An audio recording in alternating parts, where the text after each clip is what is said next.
North east के दौरे पर हैं प्रधानमंत्री मोदी। कांग्रेस पर पीएम मोदी का बड़ा प्रहार। कांग्रेस ने बॉर्डर की सुरक्षा से समझौता किया, सेना को कमजोर करने का काम किया। कांग्रेस ने सीमा से लगे गांव का विकास नहीं होने दिया। तो प्रधानमंत्री नरेंद्र मोदी ने अपनी संबोधन के दौरान विपक्षी पार्टी कांग्रेस पर बड़ा हमला बोला। हमारे सीमा के गांवों को अविकसित रखकर देश की सुरक्षा से खिलवाड़ कर रही थी। अपनी ही सेना को कमजोर रखना, अपने ही लोगों को सुविधा और समृद्धि से वंचित रखना, यही कांग्रेस के कार्य करने का तरीका है। यही उनकी नीति है, यही उनकी रीति है। साथियों, सेला टनल पहले भी तो बन सकती थी कि नहीं बन सकती थी? लेकिन कांग्रेस की सोच और प्राथमिकता कुछ और थी। उनको लगता था पार्लियामेंट में 1-2 सीट है यार, इतना काम क्यों करें, इतने पैसे क्यों लगाए। मोदी पार्लियामेंट मेंबरों की गिनती करके काम नहीं करता है, देश की आवश्यकताओं को ध्यान में रख के काम करता है। अरुणाचल प्रदेश की ईटानगर में पीएम मोदी ने एक बार फिर परिवारवाद पर जोरदार हमला बोला और कहा कि पूरा देश मोदी का परिवार है। ये परिवारवादी सिर्फ अपने ही परिवार का फायदा देखते हैं, इसलिए जहां वोट नहीं वहां ये ध्यान नहीं देते। अनेक दशकों तक देश में परिवारवादियों की सरकारें रही, तभी नॉर्थ ईस्ट का विकास नहीं हो पाया। नॉर्थ ईस्ट पार्लियामेंट में कम सदस्य भेजता है, इसलिए कांग्रेस के इंडी गठबंधन ने आपकी परवाह नहीं की, आपकी चिंता नहीं की, आपके बच्चों के भविष्य की चिंता नहीं की। इनको अपने ही बच्चों की चिंता थी, वो अपने बच्चों को ही सेट करने में लगे हैं। आपके बच्चे अपसेट हो जाए, उनको कोई परवाह नहीं है। आपके बाल बच्चे किस हाल में, इसकी परवाह इन्होंने कभी नहीं की और न कभी करेंगे। और इस बीच एक और बड़ी खबर आपको बताएं, पीएम मोदी ने सेला टनल का उद्घाटन किया है। अरुणाचल प्रदेश में सेला टनल का उद्घाटन किया गया है। बीआरओ ने तैयार की है। रणनीतिक तौर पर यह काफी अहम सुरंग है। सामरिक तौर पर ईटानगर से तवांग पहुंचना अब इसके बाद आसान हो जाएगा। उद्घाटन के बाद सेना चीन बॉर्डर तक काफी तेजी के साथ मूव कर पाएगी।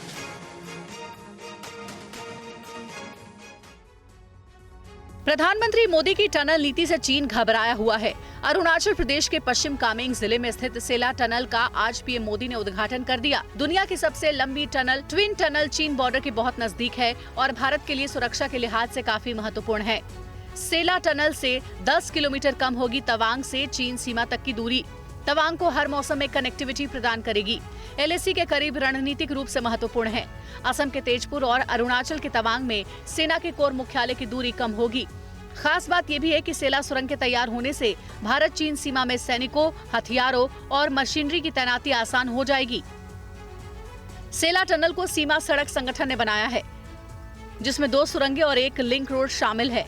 13,000 फीट की ऊंचाई पर स्थित सेला सुरंग अरुणाचल प्रदेश के तवांग को हर मौसम में कनेक्टिविटी प्रदान करेगी और अब खराब मौसम या बर्फबारी की वजह से कनेक्टिविटी पर कोई असर नहीं पड़ेगा और सड़क 12 महीने खुली रहेगी। और प्रधानमंत्री मोदी ने विपक्ष पर विकास के काम को चुनावी चश्मे से देखने का आरोप लगाया है और कहा है कि ये काम कांग्रेस भी कर सकती थी, लेकिन ऐसा नहीं हुआ। बन गया कि नहीं बन गया? बन गया कि नहीं बन गया? क्या इसको गारंटी कहते हैं कि नहीं कहते हैं? ये गारंटी पक्की गारंटी है कि नहीं है? देखिए 2019 में ही डोनी पोलो एयरपोर्ट का भी शिलान्यास मैंने किया था। आज ये एयरपोर्ट शानदार सेवाएं दे रहा है कि नहीं दे रहा है? अब बताइए, अगर मैंने 2019 में किया ना तो कुछ लोगों को लगता था कि मोदी तो चुनाव के लिए कर रहा है। बताइए, मैंने चुनाव के लिए किया था कि आपके लिए किया था? अरुणाचल के लिए किया था नहीं किया था? समय कोई भी हो, वर्ष कोई भी हो, महीना कोई भी हो, मेरा काम सिर्फ और सिर्फ देशवासियों के लिए होता है, जनता जनार्दन के लिए होता है, आपके लिए होता है। पीएम मोदी चीन से लगी सीमा को मजबूत कर रहे हैं और इस बीच भारत और चीन के बीच एक और जंग की भविष्यवाणी की जा रही है। Royal United services institute RUSI ने ये सनसनीखेज दावा किया है। ये रिपोर्ट देखिए। दूसरे भारत चीन युद्ध का खतरा बढ़ा। पूर्वी लद्दाख में 2025 से 2030 के बीच युद्ध संभव। रॉयल यूनाइटेड सर्विसेज इंस्टीट्यूट की रिपोर्ट के इस खुलासे में कहा गया है कि एजेंसी ने war clouds over the Indian horizon से अपनी रिपोर्ट में दावा किया है कि पूर्वी लद्दाख में अगले 6 सालों में युद्ध की स्थिति बन सकती है। जंग की वजह बन सकती है CPEC परियोजनाएं। काशागार एनर्जी प्लांट को लेकर डरा है चीन। काशागार प्लांट का रास्ता लद्दाख से गुजरता है। चीन को काशागार प्लांट पर हमले की आशंका है। हमला होने पर चीन का एनर्जी सिस्टम ठप हो जाएगा।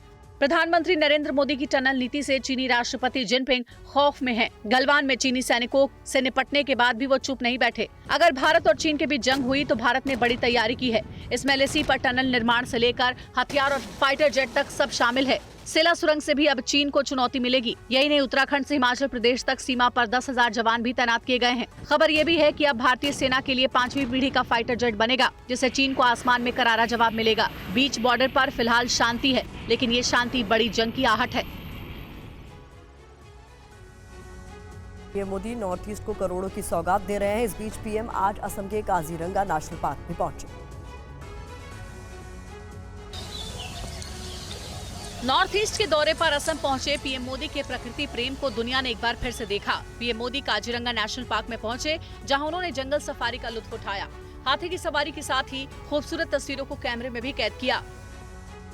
इसके कुछ ही देर बाद पीएम ने सोशल मीडिया पर जानकारी दी कि पार्क में उन्होंने लक्ष्मी, प्रद्युम्ना और फूलमणि को गन्ना भी खिलाया। इस वीडियो में पीएम मोदी इन हाथियों को गन्ना खिलाते भी नजर आए। खुली जीप पर सवार पीएम मोदी ने पार्क का नजारा लिया और दूरबीन के जरिए सींग वाले गैंडों को नजदीक से देखा। इसके साथ ही प्रधानमंत्री ने महिला वन रक्षकों की टीम वन दुर्गा के साथ बातचीत भी की और सोशल मीडिया के जरिए इन कर्मचारियों की जमकर तारीफ की। पीएम ने देशवासियों से काजीरंगा पार्क आने की भी अपील की और कहा कि असम के इस खूबसूरत नजारे को देखने के लिए सभी को आना चाहिए। पीएम मोदी आज सुबह सुबह काजीरंगा नेशनल पार्क पहुंच गए। काजीरंगा को 1985 में वर्ल्ड हेरिटेज साइट घोषित किया गया था।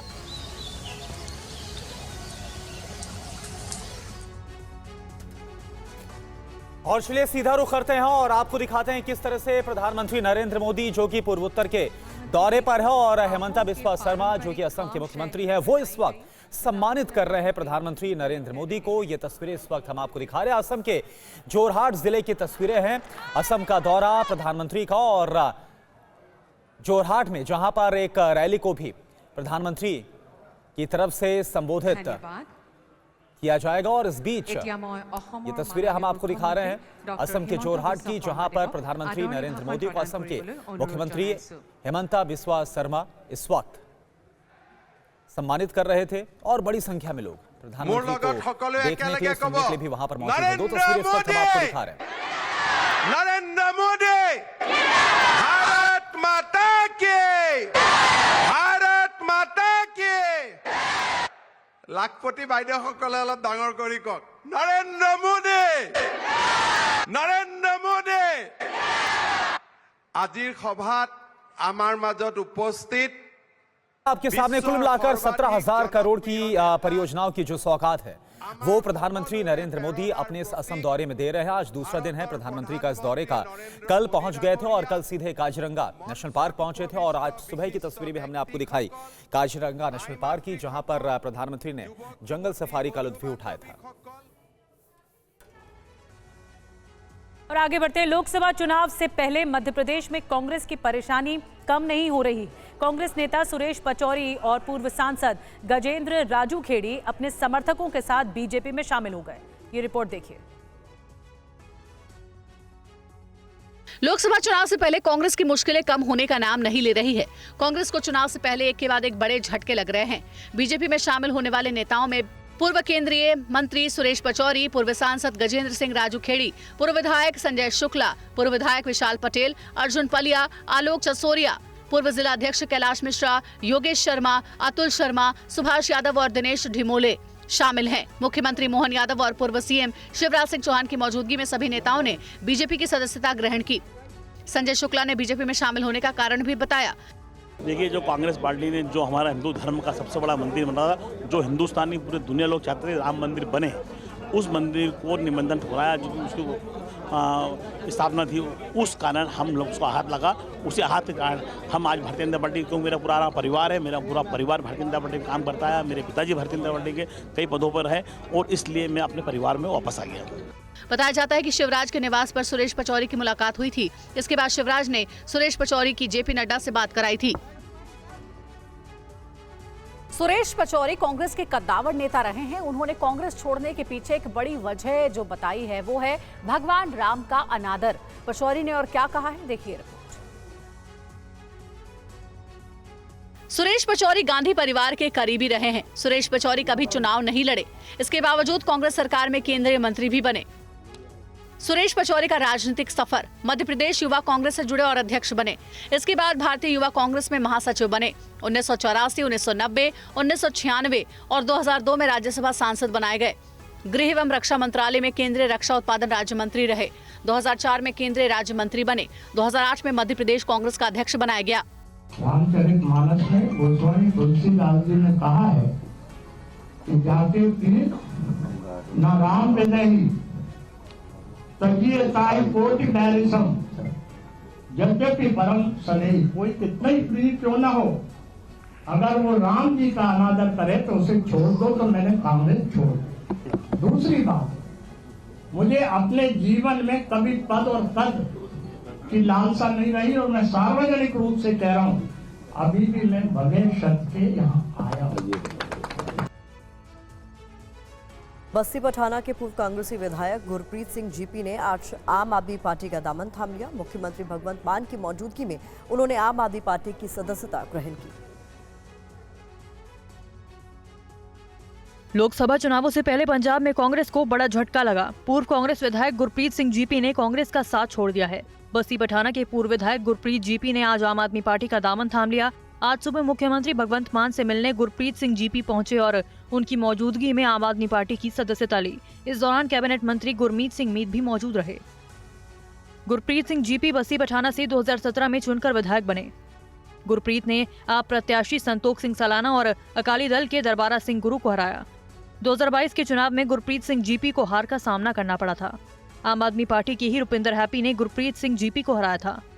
बताया जा रहा है कि गुरप्रीत सिंह जीपी की नाराजगी पूर्व सीएम चरणजीत सिंह चन्नी से है, क्योंकि चन्नी के भाई डॉक्टर मनोहर सिंह बस्ती पठाना से चुनाव लड़ना चाहते थे। बड़ी मुश्किल से जीपी को टिकट मिली थी। गुरप्रीत सिंह 2022 में हार की वजह चन्नी के भाई को मानते हैं। इसी कारण वे पार्टी से नाराज चल रहे थे। संभावना जताई जा रही है कि गुरप्रीत सिंह जीपी को फतेहगढ़ साहिब लोकसभा सीट से उम्मीदवार बनाया जा सकता है। कोर्ट से निलंबन रद्द किए जाने के बाद बीजेपी के 7 विधायकों ने आज विधानसभा में गांधी मूर्ति के पास प्रोटेस्ट किया। विधायकों ने कहा कि मुख्यमंत्री अरविंद केजरीवाल ईडी की जांच से बचने के लिए सदन का दुरुपयोग कर रहे हैं। इस वक्त मौजूद हैं दिल्ली विधानसभा के परिसर में। गांधी जी की मूर्ति है और उसके ठीक नीचे बीजेपी के तमाम वो विधायक हैं जिनको निलंबित किया गया था और हाथ में सत्यमेव जयते की पट्टी लेकर आए हैं। ये बताने की जरूरत क्यों पड़ गई आज? क्योंकि ये समय की दरकार है जी। और दिल्ली की सरकार आम आदमी पार्टी लोकतांत्रिक तरीके से काम कर रही है, अमर्यादित तरीके से कर रही है और जनता की आवाज दबा रही है। प्रश्नकाल 1 महीने के सदन में अभी तक हो चुका है और एक दिन भी एक प्रश्न पूछने का अधिकार सदस्यों को नहीं है। हम पूछना चाहते हैं कि अभी सरकार चुप क्यों है। अब केजरीवाल जी माफी मांगे और हमारे जो 20 दिन सदन में चर्चा से जो हमें बाहर रखा, जो जनता के सवाल हम पूछते, उसकी भरपाई कैसे करेंगे ये बताएं। इस विधानसभा का दुरुपयोग किया है केजरीवाल जी ने कि मैं गिरफ्तारी से बचूं, मैं जांच एजेंसी के प्रश्नों से बचूं, तो ये भी न्याय के मंदिर जाएं और न्याय बिल्कुल मैं कहूंगा भाजपा विधायकों से सीखिए। आपने हमारा गला घोटा, हम कोर्ट से ऑर्डर लेके आए। और एक बार फिर से रुक करेंगे अरविंद केजरीवाल का, इस वक्त संबोधित कर रहे हैं। सबको तो जेल में डाल दिया तो मोदी नहीं तो कौन, कोई बचा ही नहीं। सारे जेल में डाल दिए तो मोदी नहीं तो कौन, मोदी नहीं तो सारे जेल में। तो ये इनका बड़ा सही फॉर्मूला है। अब ये एक और उस पे आए हैं, ये कह रहे हैं हम तो 370 जीत रहे हैं, 370 जीत रहे हैं, ये नया अब है, अगले 5 साल में ये चलेगा, ये कहने की कोशिश कर रहे हैं।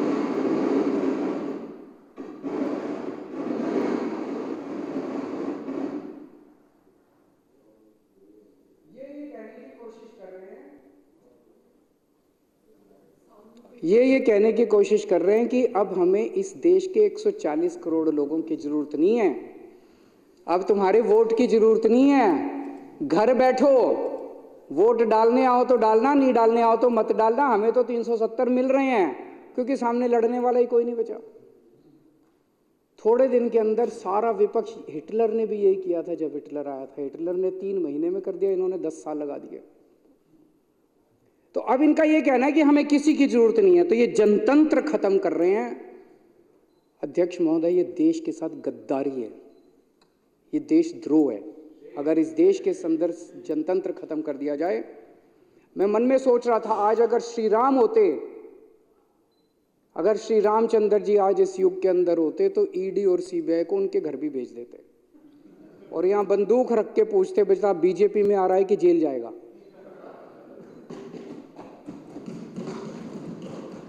और अब ये आम आदमी पार्टी को तोड़ने में लगे हुए हैं, आम आदमी पार्टी को क्रश करना चाहते हैं, क्योंकि आम आदमी पार्टी भविष्य में इनको चैलेंज कर सकती है, देश के अंदर चैलेंज कर सकती है, अलग अलग राज्यों के अंदर चैलेंज कर सकती है। सबसे तेजी से बढ़ने वाली पार्टी है और इनके काबू नहीं आ रहे आम आदमी पार्टी वाले। इन्होंने मनीष सिसोदिया जी को जेल में डाल दिया, इन्होंने सत्येंद्र जैन जी को जेल में डाल दिया, इन्होंने संजय सिंह को जेल में डाल दिया, अब ये मुझे जेल में डालने की तैयारी कर रहे हैं। पूरा चारा केजरीवाल को जेल में डालेंगे, केजरीवाल पूरी प्लानिंग कर रखी है। मैं बीजेपी वाले से बात कर रहा था, बीजेपी में कई दोस्त हैं, अच्छे लोग भी हैं बीजेपी में, सारे खराब नहीं हैं। तो बीजेपी वाले से बात कर रहा था, वो बोली जी पूरी प्लानिंग है, आपको जेल में डालेंगे, आपकी सरकार गिराएंगे, सरकार गिराने के बाद सबसे पहला काम करेंगे, ये जो बिजली फ्री कर रखी है ना, इसको बंद करेंगे दिल्ली के अंदर। तो दिल्ली के मुख्यमंत्री अरविंद केजरीवाल को आप सुन रहे थे। बीजेपी पर बड़ा आरोप लगाया है कि आम आदमी पार्टी को तोड़ना चाहती है बीजेपी। आगे बढ़ते हैं, महाराष्ट्र की बात करेंगे, जहां लोकसभा सीटों को लेकर एनडीए गठबंधन के साथ सहमति लगभग बन चुकी है, लेकिन कुछ सीटों के लिए अभी भी मंथन जारी है। गृह मंत्री अमित शाह और पार्टी अध्यक्ष जेपी नड्डा के साथ महाराष्ट्र के सहयोगी दलों की बैठक में मुख्यमंत्री एकनाथ शिंदे, डिप्टी सीएम देवेंद्र फडणवीस और अजीत पवार मौजूद रहे। बताया जाता है कि बैठक में बीजेपी और शिवसेना के बीच कुछ लोकसभा सीटों में बदलाव पर चर्चा की गई। शिवसेना कोटे के कुछ टिकट कटने की भी संभावना है। सूत्रों के मुताबिक एनसीपी अजीत पवार गुट को 3 से 4 सीटें मिलने की संभावना है। हालांकि अजीत पवार और ज्यादा सीटें चाहते हैं। शिवसेना के एकनाथ शिंदे गुट को 12 से 13 सीटें मिलने की उम्मीद है। बीजेपी करीब 32 सीटों पर चुनाव लड़ सकती है। सूत्रों के अनुसार शिवसेना और बीजेपी के बीच 3 से 4 सीटों की अदला बदली की भी संभावना है। राष्ट्रवादी कांग्रेस पार्टी की सीटों में भी कुछ बदलाव हो सकता है। खबर ये भी है कि शिवसेना मुंबई में बीजेपी के लिए कुछ सीटें छोड़ सकती है। 2019 के लोकसभा चुनाव की बात करें तो उस समय बीजेपी और शिवसेना के ही बीच गठबंधन था। बीजेपी ने 25 सीटों पर चुनाव लड़ा था, जिसमें 23 सीटें जीती थी। राहुल गांधी की न्याय यात्रा आज गुजरात के नवसारी पहुंची। राहुल आज नर्मदा के कुंवरपुरा में आदिवासी, दलित और किसानों के मुद्दों पर काम कर रहे सामाजिक कार्यकर्ताओं से संवाद करेंगे। राहुल गांधी की न्याय यात्रा गुजरात में है, जो सूबे के कई जिलों में जाएगी। राहुल आज नर्मदा के कुंवरपुरा में करीब 70 सामाजिक कार्यकर्ताओं से संवाद करेंगे, जो आदिवासी, दलित और किसान के मुद्दे पर काम कर रहे हैं। कांग्रेस नेता जयराम रमेश ने राहुल के गुजरात दौरे से जुड़े कार्यक्रम की जानकारी दी है। आज 56वां दिन है भारत जोड़ो न्याय यात्रा का, और हम छोटा उदयपुर, भरूच, बाद में नर्मदा और सूरत जिले से जाएंगे। आज रात को हम सूरत जिले में रहेंगे और कल जो आखिरी दिन है गुजरात में, तापी और सूरत जिले से ही भारत जोड़ो न्याय यात्रा निकाला जाएगा। राहुल गांधी गुजरात में भी जल, जंगल और जमीन का मुद्दा उठाएंगे। न्याय यात्रा के 54वें दिन राहुल गांधी ने राजस्थान के बांसवाड़ा से 5 गारंटी का ऐलान किया है, जिसमें 30 लाख नौकरी के साथ साथ बेरोजगार युवाओं को ट्रेनिंग के दौरान हर महीने 8,500 रुपए देने का ऐलान किया है। राहुल की न्याय यात्रा महाराष्ट्र में समाप्त होगी और मुंबई में जनबंधन समारोह का आयोजन किया जाएगा।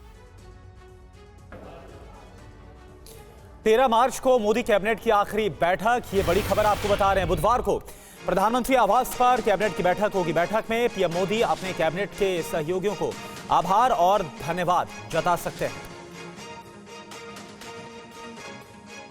तो आपको बता दें कि 13 तारीख यानी 13 मार्च को मोदी सरकार की कैबिनेट की जो बैठक है वो होगी और ये मोदी कैबिनेट की आखिरी बैठक होगी। और बड़ी बात यह है कि प्रधानमंत्री आवास में होगी और प्रधानमंत्री मोदी अपने कैबिनेट के सहयोगियों को आभार और धन्यवाद जता सकते हैं। और आज की एक और बड़ी खबर, आज सुबह भोपाल के मंत्रालय भवन में भीषण आग लग गई, जिसमें फंसे 5 कर्मचारियों को सुरक्षित बाहर निकाल लिया गया है। घटना के बाद सेना की एक टीम भी मंत्रालय पहुंची। ये आग भोपाल के मंत्रालय भवन में लगी। आग कितनी तेज थी इसका अंदाजा आप इन काले धुएं के गुबार को देखकर लगा सकते हैं। बताया जाता है कि ये आग वल्लभ भवन की 5वीं मंजिल पर लगी, जहां पर 4 राज्य मंत्री के दफ्तर हैं। सीएम ऑफिस के कुछ अधिकारियों के दफ्तर भी यहां से काम करते हैं। पहले इस फ्लोर पर सीएम ऑफिस भी हुआ करता था। आग की लपटें खिड़कियों से नजर आई। आग लगने के बाद अफरा तफरी मच गई। खबर मिलने के बाद महापौर मालती राय समेत तमाम प्रशासनिक अधिकारी और दमकल की टीम पहुंची। नुकसान और आग लगने के कारणों की जांच की जा रही है, लेकिन एक के बाद एक आग लगने की घटना से मंत्रालय भवन की सुरक्षा पर सवाल खड़े हो गए। इससे पहले 12 जून 2023 को सतपुड़ा भवन में भी भयंकर आग लगी थी, जिसमें काफी नुकसान हुआ था। बताया जाता है कि एसी में ब्लास्ट के बाद ये आग भड़की थी। इसके बाद आज मंत्रालय भवन में ये भीषण आग लगी। लगातार आग लगने की घटना को लेकर सीएम मोहन यादव ने निर्देश जारी किए हैं। दोबारा ऐसी कोई घटना न हो, इसका भी मैंने निर्देश जारी कर दिए और ये आवश्यक संसाधन के साथ में हमारे कोई पेपर वगैरह है, कोई जैसी कोई महत्वपूर्ण फाइल, कोई कागज न जले, इसका भी ध्यान रखें। बड़ी खबर है, कांग्रेस प्रदेश अध्यक्ष जीतू पटवारी का बीजेपी पर आरोप है। वल्लभ भवन में लगी आग को लेकर आरोप लगाए गए हैं। हर बार यहीं आग लगती है, जीतू पटवारी का ये कहना है। आग की वजहों का क्यों पता नहीं लगता। तो देखिए, बड़ा आरोप लगाया गया है। भारतीय जनता पार्टी के भ्रष्टाचार का धुआं बताया है जीतू पटवारी। पीसीसी चीफ जीतू पटवारी इस वक्त मंत्रालय में पहुंचे हैं, मुआयना कर रहे हैं, अंदर जाने की कोशिश भी कर रहे हैं। उनसे बातचीत करते हैं। सर, एक बार फिर से आग लगी है, पिछले वर्ष भी आग लगी थी। हर बार आग लगती है, किसने लगाई, क्यों लगी, कारण क्या था, नुकसान क्या हुआ, दोषी कौन है, आज तक नहीं चला। इंक्वायरी हर बार बैठती है, आज भी बैठ गई होगी, पर उसका राख वहाँ पड़ी है सचिवालय में, सतपुड़ा में, यहाँ पे आग है। ऐसे इससे पहले भी हुआ। ये धुआं भारतीय जनता पार्टी के करप्शन का धुआं है, सरकार का धुआं है। ये धुआं है भ्रष्टाचार का धुआं है, भारतीय जनता पार्टी के अंदरूनी करप्शन की लड़ाई का धुआं है। और इसके लिए प्रदेश गुमराह होकर जो चुना है उसका असर है। आप कह रहे हैं चुनाव से पहले आग लगती है, हर बार लगती है, हर साल लगती है, हर चुनाव के पहले लगती है, हर मुख्यमंत्री बदलने के पहले लगती है। यहीं क्यों लगती है, मध्य प्रदेश में क्यों लगती है? इनमें स्वास्थ्य, आवास और पेट्रोलियम से जुड़े प्रोजेक्ट्स हैं। इनसे असम में विकास की गति और तेज होगी। मैं असम के सभी लोगों को इन विकास परियोजनाओं के लिए बहुत बहुत बधाई देता हूं। साथियों, यहां आने से पहले मुझे काजीरंगा नेशनल पार्क की विशालता, उसकी प्राकृतिक सुंदरता को करीब से देखने का, जानने का अवसर भी मिला। काजीरंगा अपनी तरह का अनूठा नेशनल पार्क और टाइगर रिजर्व है। इसकी बायोडायवर्सिटी, इसका इकोसिस्टम हर किसी को आकर्षित करता है। काजीरंगा को यूनेस्को की वर्ल्ड हेरिटेज साइट होने का गौरव भी प्राप्त है। विश्व में जितने सिंगल हॉर्न वाले राइनो हैं, उनमें 70% हमारे काजीरंगा में ही रहते हैं। यहां के प्राकृतिक वातावरण में tiger, elephant, swamp dear, wild buffaloes और तरह तरह की वाइल्ड लाइफ देखने का अनुभव भी वाकई कुछ और है।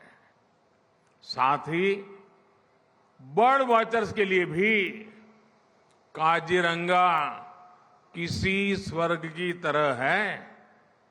दुर्भाग्य से पिछली सरकारों ने असंवेदनशीलता और आपराधिक संरक्षण के कारण असम की पहचान, यहां के राइनो वो भी संकट में पड़ गए थे।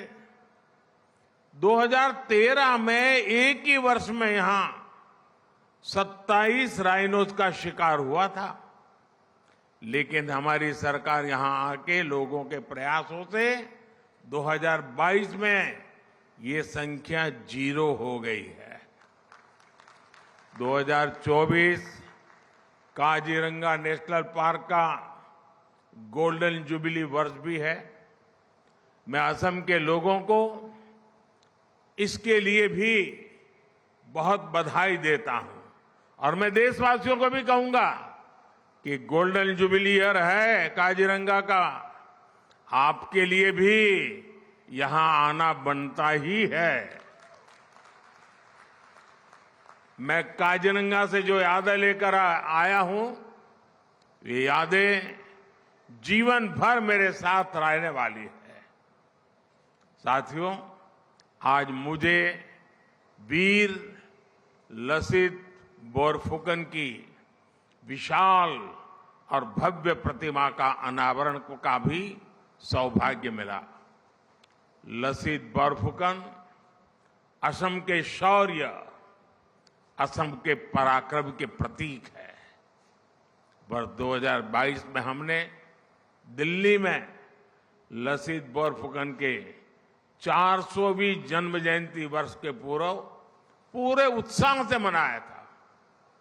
मैं वीर योद्धा लसित बोरफुकन को फिर एक बार नमन करता हूं। साथियों, विरासत भी विकास भी, ये हमारी डबल इंजन की सरकार का मंत्र रहा है।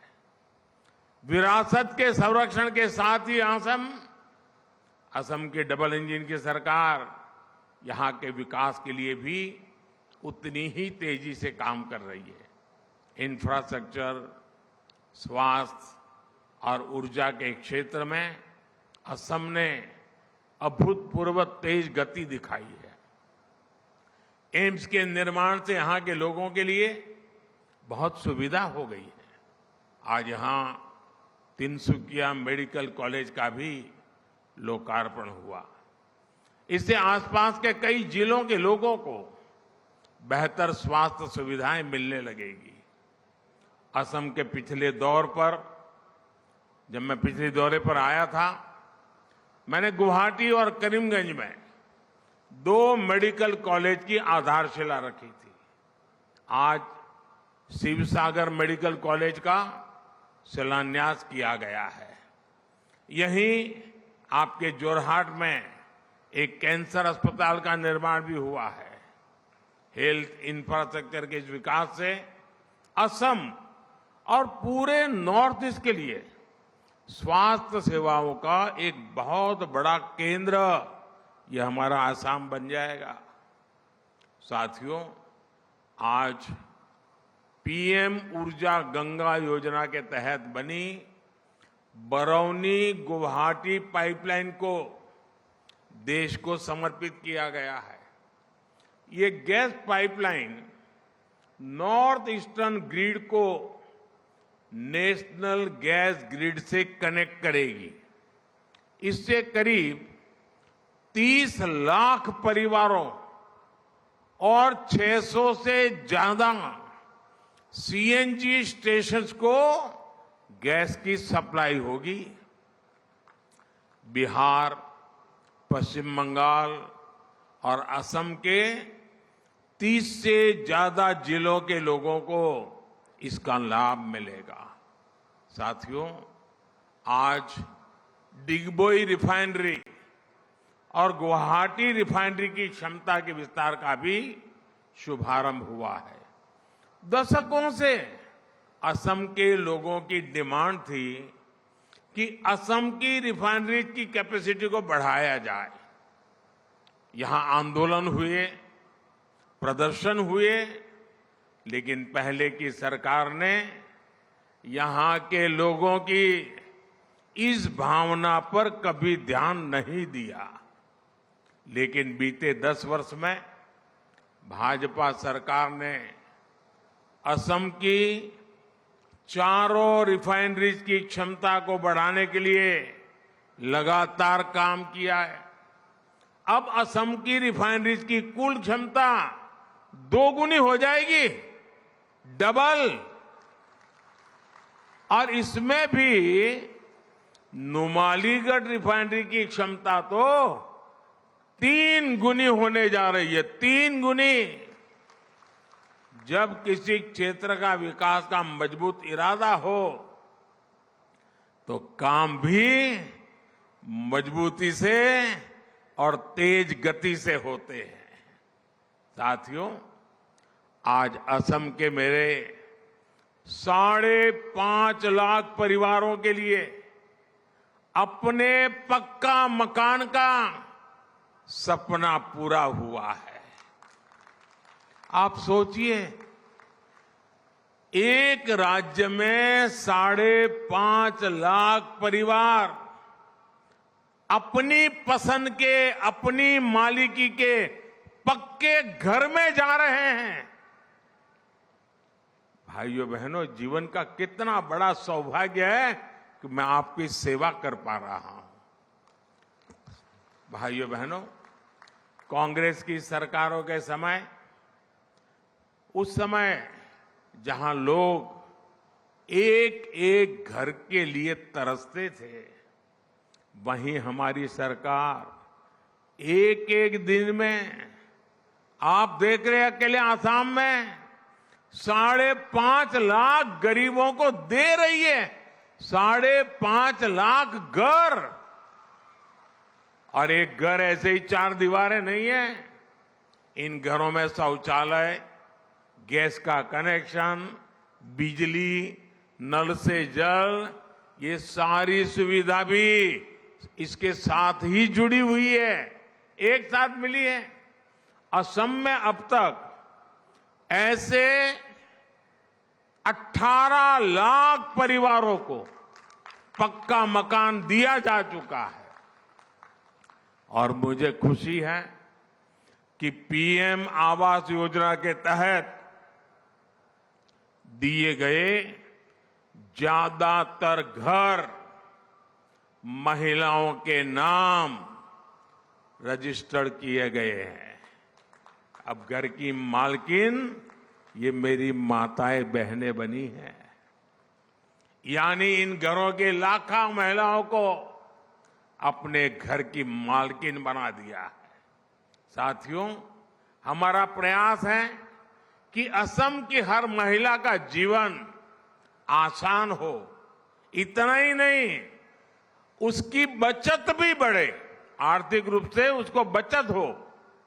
अभी कल ही विश्व महिला दिवस पर हमारी सरकार ने गैस सिलेंडर के दाम में 100 रुपये और घटा दिए।